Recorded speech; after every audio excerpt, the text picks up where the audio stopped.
then ask God through prayer for suspension of its automatic results and effects on you.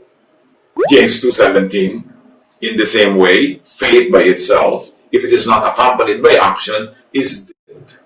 Halimbawa, you are living very unhealthfully, then praying for good health. Magkakontra yung action mo, tsaka yung prayer mo. Or praying for peace of mind, tapos kandurata ka sa panonood ng bad news, sa mga scary religious messages, yung nagpapanik attack ka na nga, nagkakaroon ka nga ng contraction kahit hindi ka ba dapat manganak, nagkakaroon ka na ng palpitation sa takot sa mga nangyayari, tapos nakababad ka pa rin sa bad news, exchange ka ng mga video ng mga nakakatakot, mga nakakalungkot, tapos pray ka ng for peace of mind, kinokontra ng action mo, yung words mo sa prayer. Kaya yung action, yun ang mas tatalab na prayer.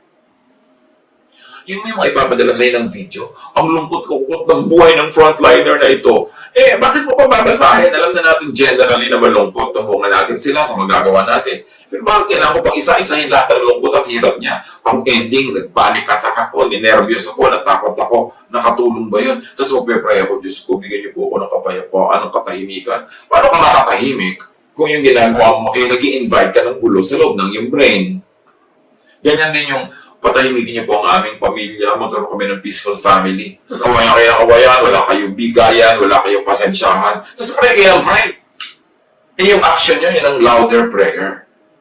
Kaya na sinasabi natin natural law and prayer.